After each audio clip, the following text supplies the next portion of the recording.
Welcome back, Hive Mind. This is Shalzar with Hive Mind Gaming coming at you with another Raid Shadow Legends video. Uh, we got a lot to go over today, guys.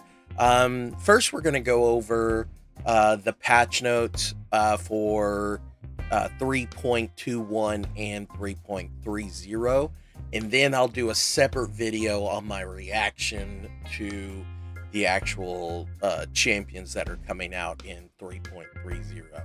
So the first thing I want to go over is the couple summoning. Guys, don't be fooled by this. This is a times 10. If you open shards during a times 10, it's the exact same chances. Shards, if you go in here, it literally tells you what your chances are right here.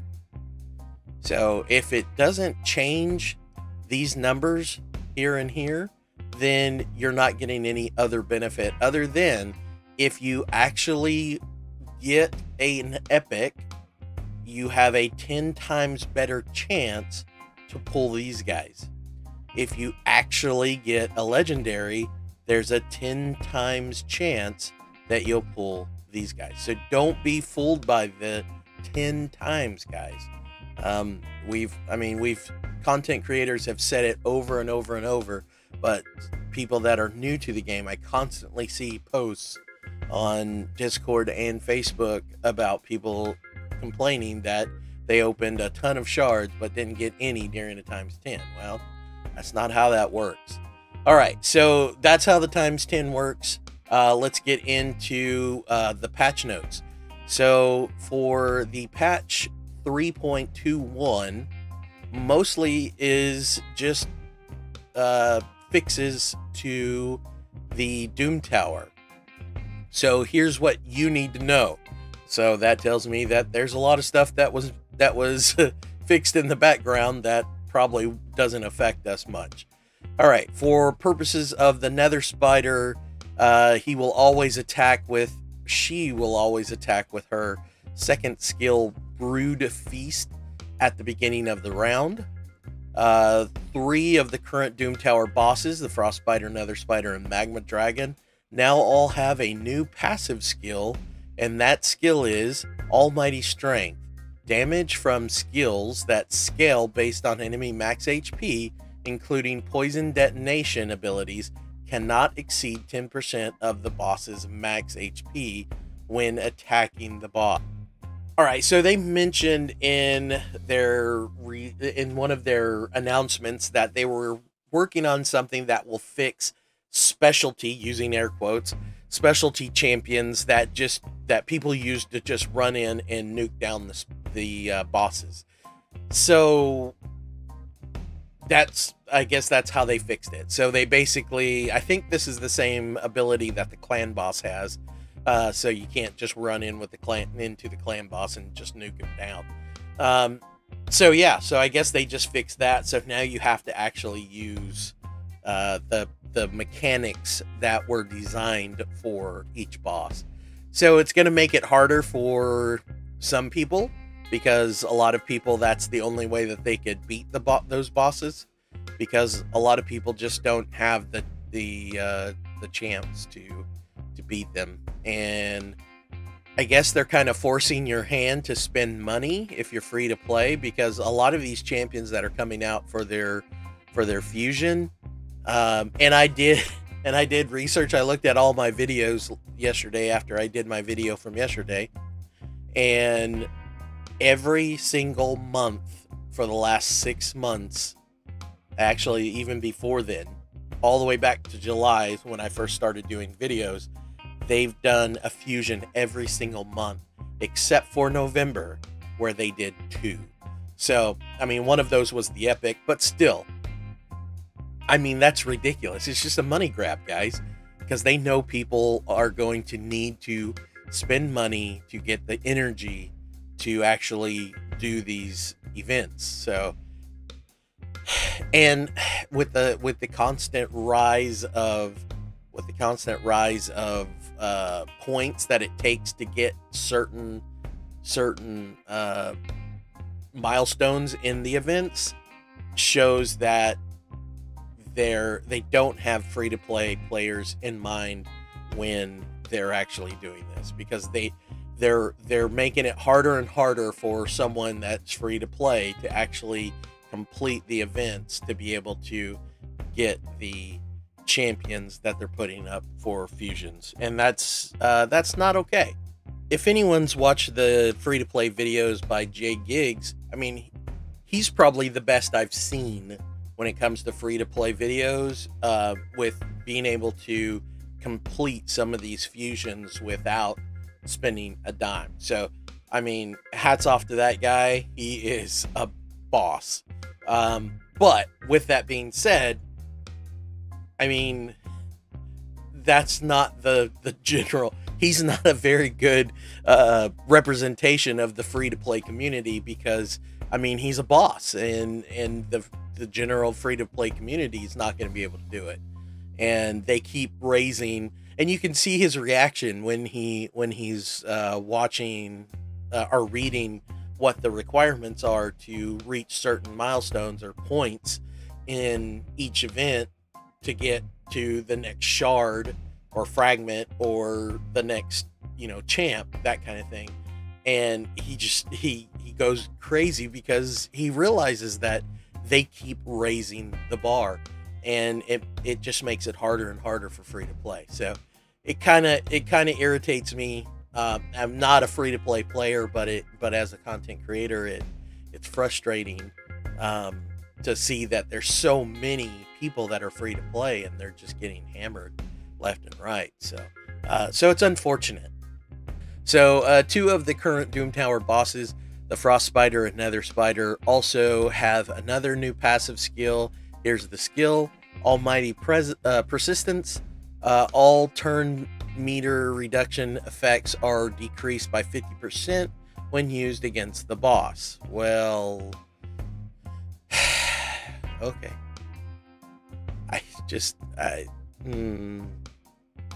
All right. Well, that's just dumb. That's just dumb. That's everything. Go ahead and try out these changes for yourself in the new rotation of the Doom Tower. As always, please let us know what you think. Well, I think these are stupid. I think that you've just hammered a lot of free-to-play players, and just a lot of, like me, I'm just a casual Doom Tower player because I don't care. But I don't know. Maybe these changes will make me actually like the Doom Tower, because I actually have to try and think it through and figure it out. So I don't know. We'll see. God, I'm usually not this negative in videos. I'm sorry, guys, but this is just I hate it. I hate it. All right, so let's move on to patch 3.30. Now, I'm just going to go over the patch notes. I'm not actually going to go over each individual champion, their kits. I'll go over that in a different video because there's a ton of them. So let's see. So, hey, Raiders, another game update is almost ready to go live. This is going to be next week, obviously. And we're here to tell you about everything you can expect in 3.30. It brings new champions, one of them available for Valentine's Day fusions, some minor quality of life improvements, and a fitting room. The latter will allow you to see how various artifacts affected chosen champions' stats without wasting silver on swapping different artifacts back and forth. Check out the update highlights below to learn more. All right, the fitting room is a new feature that will let you preview. Okay, you already said all that. To access it, you just need to choose a champion in your collection.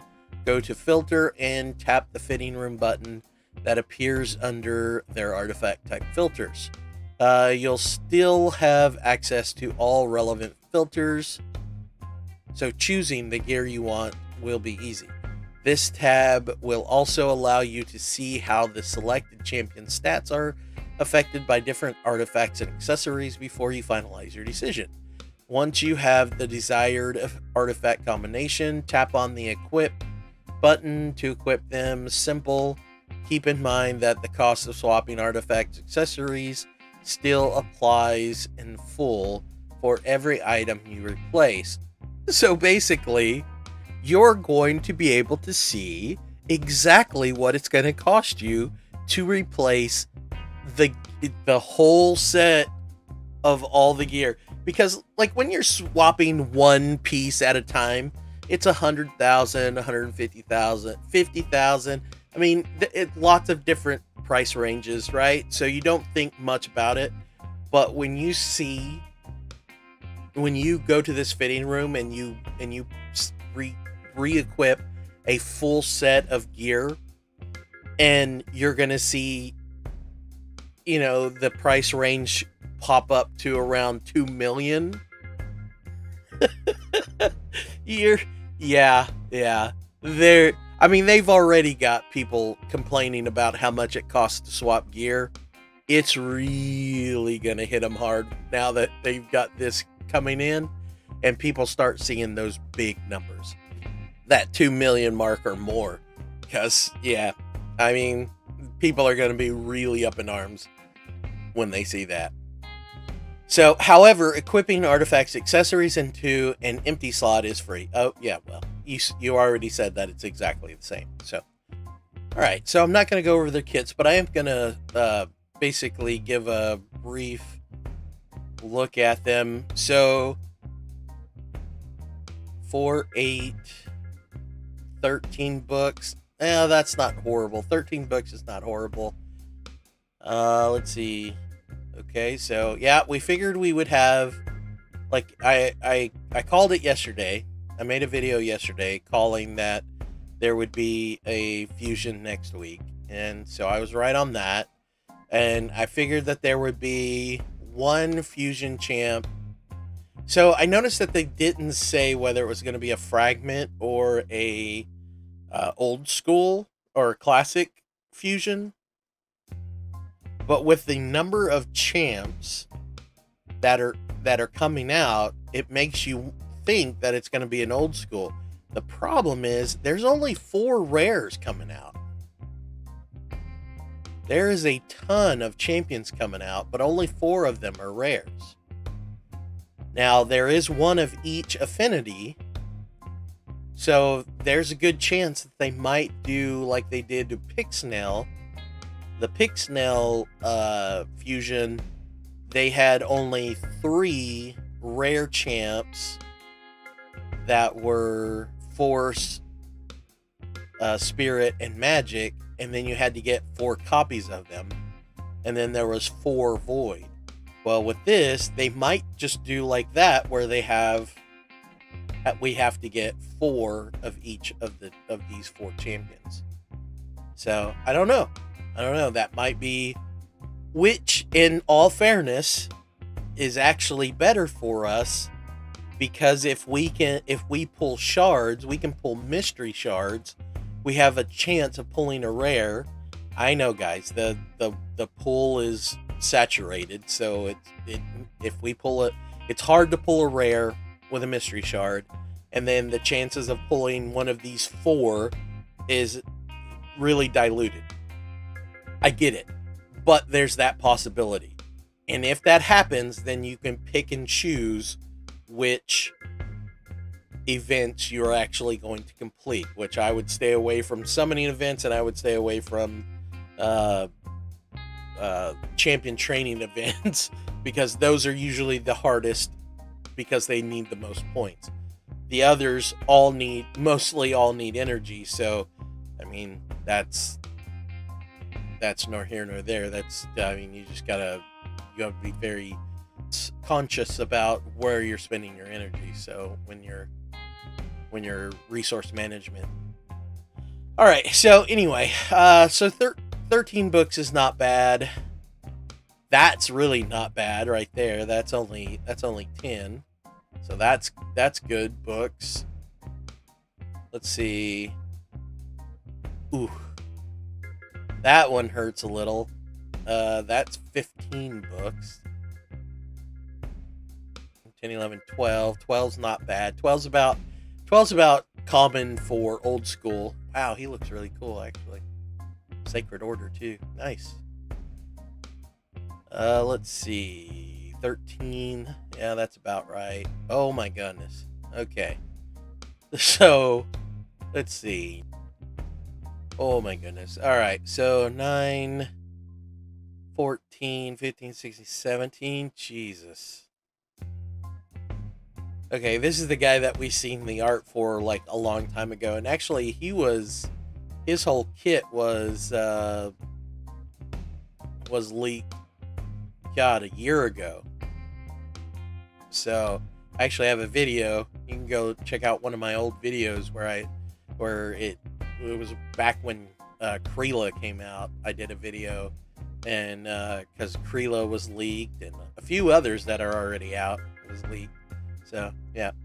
Let's see. So his books are okay. I mean, he's got 10, so that's not horrible. He's got a few. Wow, his A1 has a bunch. And 12, 13. Yeah, that's pretty big for an epic. All right, let's see. He's got 12. Holy crap. Why is this? Well, he looks learned, so I guess he does like to read. 15. So 15 there. 13 there. Oh, this guy's a bard. Oh, I hope they don't screw this guy up, because people will go nuts, because everybody loves a good bard. 13. All right, and this young lady apparently loves to read. Let's see. So she's got 14, 17. Wow. Hey, finally got a Cyclops. Nice. Now all we need is a Netton. All right, and so he is very learned. He's got 10. He's a very smart Cyclops. Holy crap, what is this guy? He's Ogren tribes? And wow. Jesus. 21 books? Am I reading that right? 20 books. 20 books. What the hell? That's ridiculous. All right. 10 books. Good God, man. Oh my God. This guy's a rare, for fuck. This guy's a rare, for Christ's sakes. Absolutely ridiculous. All right. I mean, Jesus. It looks like he's a. That looks like Bulwark.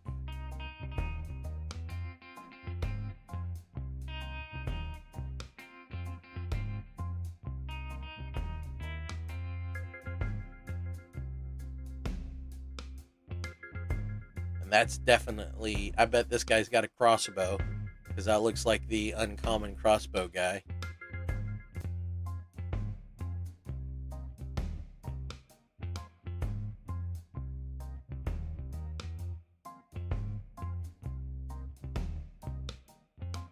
Alright, anyone else think that this guy looks like Aranarl?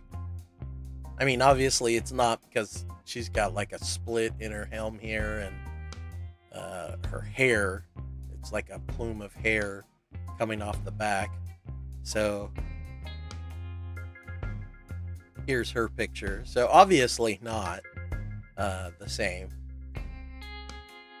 And that guy looks familiar too. He looks cool. He's got the gems and stuff encrusted in his skin. That's awesome.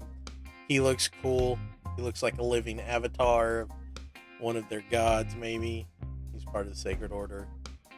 Man, I can't wait to see some of these skins. These skins are gonna look cool. Yeah, this guy we've seen the skin for. I think we've seen the skin for that guy too. And we definitely seen the Egyptian style lizardmen. He looks cool. I think we've seen his skin. I think all these skins were previewed. Can't wait to see what that guy looks like. And the Bard. And the Cyclops. Yes, I want to see the Cyclops. He looks cool. Alright, so let's move on to the end of this here. Tag Team Arena rewards and Bazaar. Tag Team Arena tier rewards will see some changes in update 3.30. The weekly tier rewards will be decreased. The weekly tier rewards will be decreased and will require at least 10 series in the Tag Team Arena to claim. Okay. However, we will increase the number of gold bars per victory to compensate for that. So they're taking away the rewards that you get, so you're not going to get as many armor pieces, basically.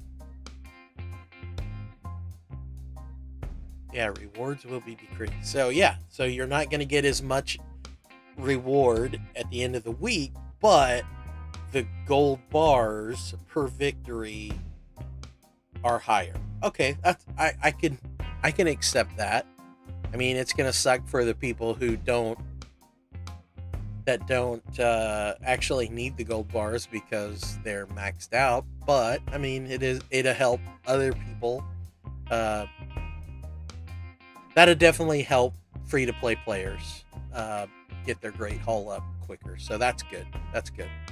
Furthermore, we're expanding item pulls for each tier in the Bazaar. So they're adding more items. This will include charm chests. That's cool because well, I don't know what charms are unless they're talking about the accessories. I don't know.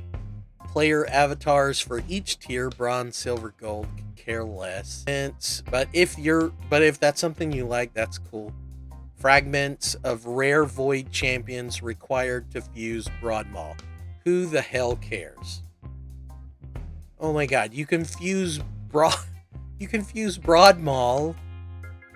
as a fusion. Why would they put Broadmaw? That's so annoying. Oh my god. Why couldn't they put a better void champion? Like one that's actually useful and not already available. Wow. Just wow. Alright, the miscellaneous quality of life will be introducing several changes to the Forge UI. For example, charm slot. Oh, that's what the charms. Yeah, duh. Charm slots will display the number of charms of each type you have available. Crafting materials in Faction Wars Stage Select will be color-coded for your convenience, so it'll be easier to know what you're getting for clearing a crypt. That's cool. I like that. There will also be a few smaller changes on top of that. Clan boss keys bought in various offers will be added to your inbox individually. I put in a request for that over a year ago. That's awesome that they're finally doing it, but yeah, that's how long it's taken. And I'm not the only one, guys. I just know that I personally put in that request, and I know hundreds of other people have as well. So, meaning you will be able to pick them up one at a time, rather than being forced to retrieve them all at once. Yeah, yep. That's probably the best thing that they've done out of this this whole thing. I mean, the fitting room's kind of cool, but yeah, this is probably the coolest thing. So yeah, so what a crappy update. I'm sorry, guys. I'm usually not this negative, but that's really disappointing. Some of the changes that they've made and some of the stuff that they're doing is just crap. I mean, they've increased the number of books that we can get per month. So through your daily quests, the new daily quests that they put out, You can get an extra epic book and legendary book. You get from your daily login rewards, you can get an epic book. Through working on your Doom Tower rewards, you can get epic and legendary books. So with they've answered the call to increase the number of books we get for free throughout just doing the stuff that we would normally do just for playing the game. We've begged them and begged them and begged them to do that, and they finally did it. And now that they've done that, they have increased the number of books that champions need to increase their skills. So they showed us Polarium has the last laugh yet again. So thanks for that, guys. So anyway, I promise the next video won't be as negative. It will be me going over the kits for these champions that are coming out next week. So yeah, so I promise I won't be as negative, but it's hard to be positive when it's just crap. So, but anyway, if you like what you've seen and you want to see more, let me know in the comments, and hit that like button, and join the hive by hitting the subscribe button, and we'll see you